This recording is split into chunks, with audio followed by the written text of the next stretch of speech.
Welcome, gals and ghouls, to the weekly box office breakdown here at Radio DePaul. Thank you for joining us today. There's only one way out, and that is to listen all the way to the end. And now it is time to introduce your host, your ghost host, Garret Neal.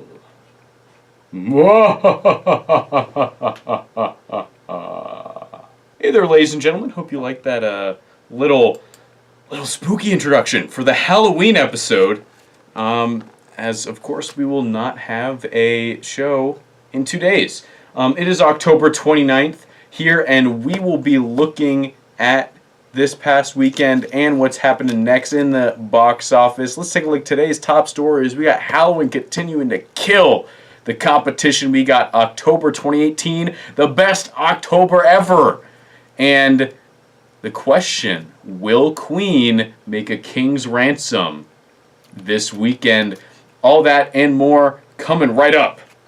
But as always, let's start with last weekend's Top 5. Coming in at number 1, no big surprise here. We got Halloween taking the crown again, as was expected. Brought in $31.4 million, dropping 58.8% from its first weekend. It's a pretty decent size drop, but it did make a good chunk of change that first week, so it was kind of expected. And again, talked about it last week, it's made on a $10 million budget, so honestly, they want it to make as much money as it possibly can, but they're not really too concerned because it's already made like a bajillion times its budget back. So, you know, oh gosh, wouldn't you love to just pump out cash like that? That would be nice. That would be nice.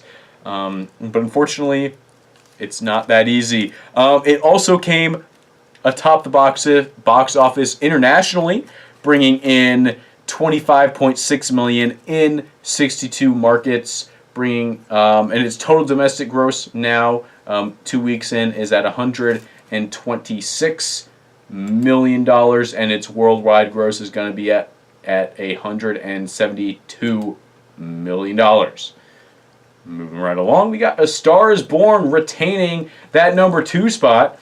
It dropped just 26% in going into its third or fourth week. It continues to hold extremely well. Got those great reviews. It's just it's like half of it is a really fun movie, and then it's kind of like maybe not. You know, I don't want to go into spoilers or anything too much, but it's doing well, and I loved it. I still haven't seen Halloween, man. I didn't see anything this weekend. I thought since there wasn't anything big coming out, I was going to be able to take advantage, go see Halloween or Venom, which I know is not supposed to be very good, but I want to see it anyway. I didn't get to see either of them, man, and I'm really worried. I'm just going to miss out on those, at least maybe until they come out on DVD. And once they get out on DVD and digital, I'll check out Halloween. Probably won't make space for Venom then. At that point, it'll probably just be too late. But I want to go see him, but clearly I don't want to see him that bad, because otherwise I would have cleared out some time this weekend to go see him. Moving on to Venom at number 3. We got the same top 3. In fact, we got the same top 4 this weekend as we had last week. Venom bringing in... I never even said how much Star Is Born made. Star Is Born brought in another $14 million this week, bringing its total gross up to $148.6. Internationally, it dropped just 23%. Bringing in $17.6 million, and its total global gross now is at $253 million. Not too shabby. Now on to Venom. That brought in $10.6 million this week, dropping 41% from its third week. Its total domestic gross is now at $187 million. International, it brought in $17.3 million. And it got over that $500 million mark with its worldwide gross. And, you know, I think Sony is going to keep on going ahead with whatever plans it has for, you know, that Spider-Man universe. whatever they're doing with that, because regardless of the reviews, this thing's it's making bank, So I think they're going to keep going forward with all of that. At number 4, we got Goosebumps 2 hanging in there, dropped just 25%, but did expand to 202 theaters. That helped. It didn't expand to 202 theaters. It added 202 theaters from last week. That brought in $7.2 million, bringing its total domestic gross up to $38 million in its 3 weeks of release. Finally, at number 5, our first new film in its opening week is Hunter Killer, which opened up to $6.6 million in 2,728 theaters. Pretty solid opening. Wasn't expected to do anything gangbusters. This is just right along with, I think, what people thought it was going to do. Did get an A- cinema score, which is pretty good. 36% critic score on Rotten Tomatoes, 86% audience score, and a solid 7 on IMDb. So those Gerard Butler fans out there just bringing it home. But of course, haven't seen it. I can't judge it for myself. But it didn't particularly interest me at all. Just some other things to touch on. We had Mid-90s, which expanded to wide release this week in just over 1,200 theaters. It made $2.9 million. I was just knowing that was the per screen leader last week. I gave my thoughts on it then. Then we had the 2 other new films this week. Johnny English Strikes Again, which opened into 544 theaters. That got $1.6 million, which was 12th this week. Of course, that's already been out since September in the worldwide markets, and that's where it's making most of its cash. Its worldwide gross is now up to just over 110 million. And finally, Indivisible opened in 830 theaters to $1.5 million with a per theater average of $1,811, which is okay. Not super amazeballs though. First Man also did not do super hot this week, but that's just a continuing story. It's unfortunate. And last but not least, we got the per theater average, which was Suspiria, which was in 2 theaters and made 179,806. Wow, way to go me. And if you divide that by 2, so it's in 2 theaters, you get $89,903 per theater. Hashtag math. Suspiria is a remake of a horror film that came out in when was the original? I don't know. I don't know when the original one was. But it's a very strange film. It's about here's the spiel. A darkness swirls at the center of a world-renowned dance company, one that will engulf the artistic director, an ambitious young dancer, and a grieving psychotherapist. Some will succumb to the nightmare, others will finally wake up. It's supposed to be a very, very strange film. It has a 6.7 right now on IMDb and a 68 Metascore. I've heard some people really enjoy it, and some people feel like it's just a complete mess that's all over the place. Not 1977 is when the original one came out.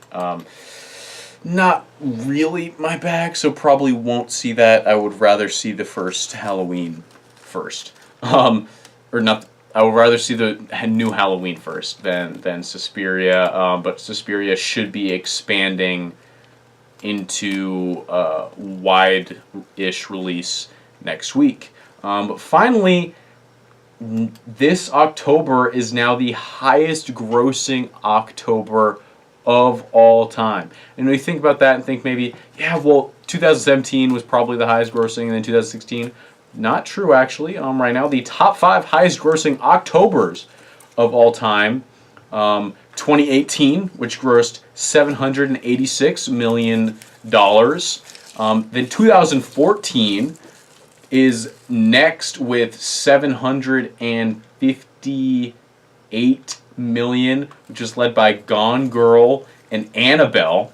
And Dracula Untold was the 5th highest grossing movie in October 2015. Wow, what a strange film. Then 2015 was the second, or now the 3rd highest grossing October of all time with 715. So a very sizable gap between 2nd and 3rd place there, and even now a decent sized gap between 3rd and 1st. In 2015 was led by The Martian and Hotel Transylvania 2. And 4th was 2009, really going back, which made $693 million, which was led by Couples Retreat. Don't know that one. Zombieland and Paranormal Activity. So horror films really bringing it home that October. And 2010 is now the 5th highest October of all time with 687,000, which is led by Jackass 3D and The Social Network and Paranormal Activity 2. 2016 is actually down there at number 7. And I don't even know where 2017 is. Wow, 2017 made $557 million. That is just not hot. Not hot. What came out last year in October? Blade Runner, which was a notorious disappointment at the box office, was the number 1 grossing. Happy Death Day and It. I mean, that's when you know it's bad. It opened the first week of September, and it was still the 3rd highest grossing film of last October. I mean, granted, it did bonkers, but still, that's just when you know that nothing really came out last October. But that's going to do it for this week, and that's going to do it for October at the box office. And we're going to look ahead at the first week of November. This was a slow week to end October, and things are kind of slow to start off November, but man, in a couple weeks things are really going to start kicking off. But we'll take a look at Bohemian Rhapsody and the Nutcracker in the Four Realms and see what we think they might do in the opening weekend of September to follow up this record-breaking October, which I didn't say what the top grossing films of this October were, but it's obviously Stars Born and Venom and Halloween. So we'll be right back. Stick around, and we'll talk about Queen. So have a nice minute break, minute or a little more.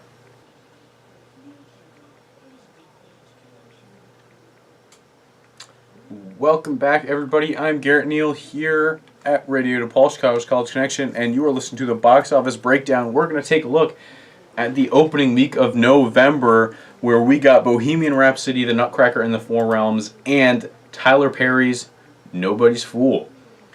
Let's start with Bohemian Rhapsody. That one is projected to make $39 million next week and to be our number 1 film. Tracking is up 11% from last week. It's supposed to open in 3,800 theaters. I think the buzz is pretty big for this film.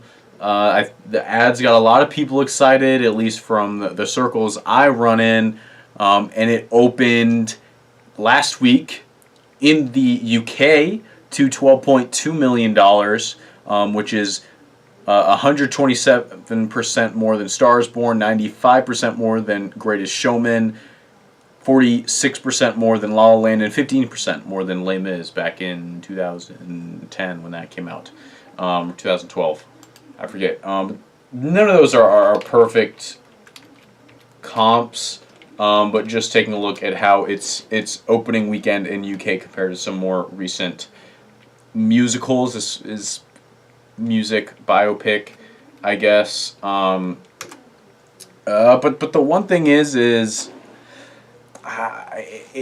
actually hasn't been getting that great reviews from what I've been seeing. Is it plays it kind of safe, and it's just kind of, hey, let's watch a movie, or let's listen to Queen's greatest hits that also kind of has a movie attached to it, which I think will be fine for a lot of people, but maybe not as interesting story-wise as it could be. Does have a 56% rating on Rotten Tomatoes right now. And let me double check how many reviews that is. I forgot to write that down, but I think it was in the 40s or so. It has a 49 Metascore and an 8.4 on IMDb.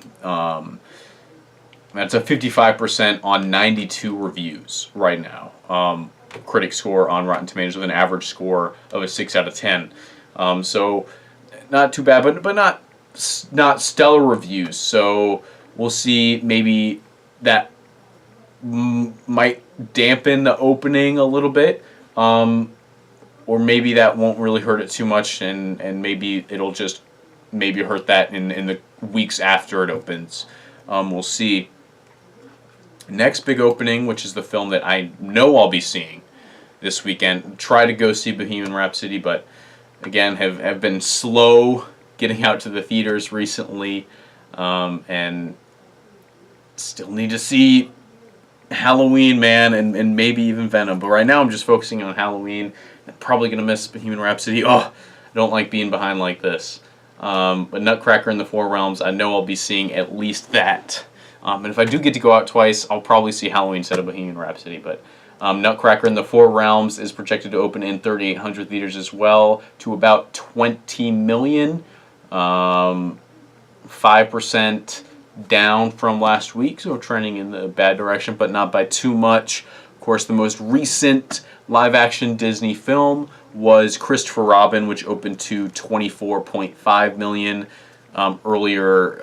That was a late summer film, and its total domestic gross is now at 98.8 million. And Pete's Dragon was, I don't know if it was the one before Christopher Robin, but I think it was the most recent one that I thought was kind of comparable to Nutcracker in the Four Realms in terms of people being excited for it, because I don't really think too many people are excited for Nutcracker in the Four Realms. Honestly, I'm not.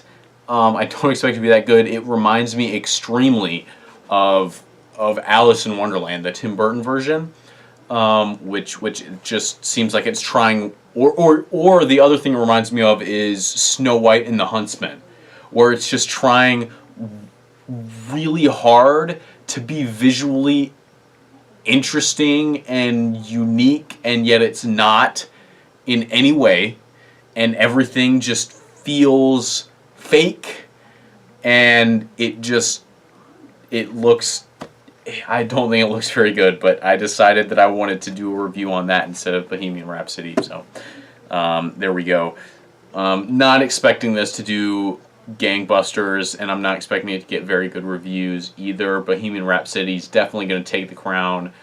Nutcracker in the Four Realms will probably come in second, just because we're going to see Halloween drop probably in 40 or 50% again this week, and not, I don't know. We'll see. I'm just interested to see what movie I'm going to end up with. I'm worried it's going to be one that's just bland and not like aggressively bad or very enjoyable either. Because aggressively bad films, at least you can like kind of poke fun at it. But if it's just bland, which is what I'm really worried about, then that's going to be tough to sit through. All right, and finally we have Tyler Perry's Nobody's a Fool, which is going to a little bit smaller release. Looking to open in 2,400 theaters, and to gross around 13.5 million. I've not seen. I don't know if I've seen no. I have seen some Tyler Perry movies, but I'm not really. That one's not in my view. And yes, Suspiria will be getting a wider release this week, but no real call on exactly how wide that'll be, and then just looking at these next. The second week in November, not super excited about that. Girl in the Spider's Web, I don't really follow that series. Dr. Seuss's The Grinch, I think that looks awful. Oh my god, every time I see that trailer, it just puts an automatic frown on my face. We got J.J. Abrams' Overlord, which could be interesting. Not too sure about that. And then things really start kicking off, because then we got the week of the 16th, where we got Fantastic Beasts 2 coming out. I'm pumped. Big fan of the Wizarding World. I'm not like super knowledgeable about it, but I follow it a decent amount. And then after that, we got the weekend of the 21st, where I don't know what I'm going to do, because we got Creed 2, which I have to see, and Ralph Breaks the Internet, which I have to see coming out, and Robin Hood, which I don't think is, like, I don't really expect that to be good, but I'm keeping an eye on it. So that's like another one we're looking out for. And then week after that, we're not getting much, but then once we get to December, it's like we got Mortal Engines, we got Into the Spider-Verse, we got Mary Poppins, we got Aquaman, we got Bumblebee. Oh, I'm so excited. Things are picking up, and I cannot wait. But right now we got